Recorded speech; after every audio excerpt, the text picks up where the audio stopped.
I didn't want to come here. Somebody invited me, and I paid for us, and we came. And I was very skeptical, and I didn't know anything about you. I was surprised to find a woman standing on the stage. That's how little I know. I have a pretty big vortex full of a lot of things that I'll stay general, but I'm very fulfilled professionally, and education is complete, but the one thing missing in my life is a family. And I've been firing millions of rockets looking for a family, and I think I found what I was looking for. And for several months, been working on this with a specific person, and everything was going fine. And then she has begun to perceive that I'm still firing rockets looking for family, maybe still with someone else, or that she believes that I'm still firing rockets. And she may have some reason to believe that because of what's been in my vortex. And I'm only using these words because I've heard them today for the first time. And using them accurately, which is unusual, to be this new to it and up to speed so fast. Yeah. Well, thank you for that. Well, we're complimenting ourselves. We're just really good.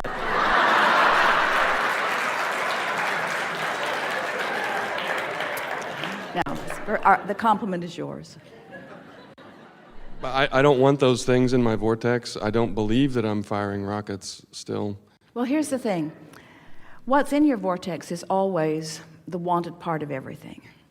And something that's happening to you, it happens to almost everyone, is that when you think you're talking about this family that you want, every subject is really two subjects: what is wanted and absence of what is wanted. And so when you use the word relationship, family, something meaningful, you could be offering a vibration of the absence of it rather than the presence of it, which just keeps holding it at bay. It's like the feeling of loneliness is an indication. Your emotions are indications. So the feeling of loneliness is an indication that you've got an active vibration about the absence of what you want.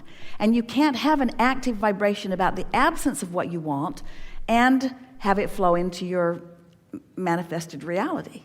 You're holding it apart without even knowing you do it. People will say to us, Abraham, you say I create my own reality, and I don't believe that I do, because I wouldn't have created that because I don't want it. And we say, we didn't say you did it on purpose, but we did say you did it. There's a lot of misunderstanding. People think they put way more power in words than really they should. They put way more power in behavior when it's really the vibrational basis that is at the heart of everything that comes to you. So we liked the way you began here. You said, I have success. I have success with education. I have success financially. So we want to ask you to just feel the difference in the way you feel when you think about financial success or educational success, and the way you feel when you think about a relationship. Because in the one, you feel more confident, more sure, more satisfied, and the other you feel more wanting, more needing, more absence of it. You feel the difference? Yes. So you got to find some way of either not talking about it. You know, you could get focused upon something else. Recently someone says, everything in my life is good, there's just this one thing that isn't good. And we said, well, then let's beat the drum of that one thing and use it as the excuse to mess up everything else. And they laughed about it, but they heard our point.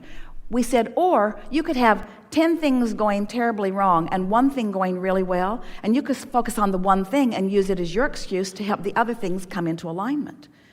Because the universe doesn't care. This law of attraction that is responding vibrationally, it doesn't care what your reason for offering the vibrational signal is that you're offering. It's just responding to the signal.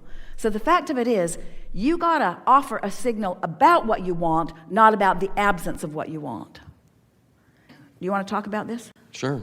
Do you think that as you've been sifting through the details of this relationship and knowing what you do want and knowing what you don't want, are there many things about it that are pleasing to you? Yes, of course. Are there any things about it not pleasing to you? Only this fear of rockets. That's the only thing. Only the fear of? Well, her fear of that I'm firing rockets. So the only thing that is missing is her response. In other words, she's insecure. I don't know. She believes in the law of attraction and that we are both, she believes sometimes that we are both attracting the thing that we fear in each other instead of the things that we want, and that we may have chosen the wrong Well, nothing people. can go wrong in this sense. So you attract something that you don't want, it just causes you to launch a rocket. And you see, we're not the least bit worried about you because we can feel the power with which you want to feel good. And we just want to say to you, it's really easy to talk to you. Simple, because you're going to get this really easily. All you got to do is stay off the topic that makes you feel uneasy. So if we were standing in your physical shoes, we'd just make lists of positive aspects about the relationship. Keep going over in your mind how you met and how it felt and how it feels and what the physical attraction is. Just focus upon the parts that feel so good, or focus on other things that aren't about relationship, because in your lack of attention to this thing that's bothering you, it will go away. It's funny because we've been making lists of the opposite. Most people do. Most people do. Got to find a problem and solve it. But in the law of attraction world, which is the world you all live in, what that says is, let's shine a spot.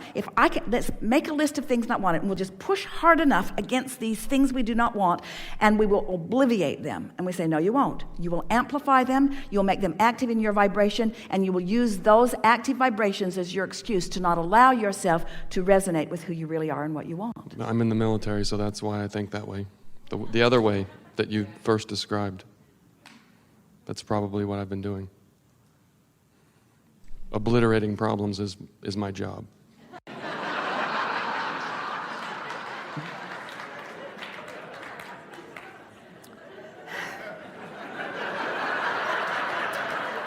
We love you very much, but you are failing. I know. The problems that you are attempting to obliterate are getting bigger and bigger and bigger and bolder and bigger and bolder and bigger and bolder. It does not work. It won't work in the world. It won't work with the army. It won't work in your personal world. It does not work. But you can stand right in the middle of a system that's oriented that way, and you can find your alignment anyway. Because when you go general, there is so much that you want that is right on target. You want a better functioning world. You want the majority of the people to live in peace and harmony. You want the children of the world to eat and feel secure. You want physical well-being. You want it so much that you're willing to do everything in your power in order to achieve it, you see. So like we said to someone just now, don't worry about the action because there's momentum in that. But do your work with the alignment, you see. Thank you. We've enjoyed this interaction.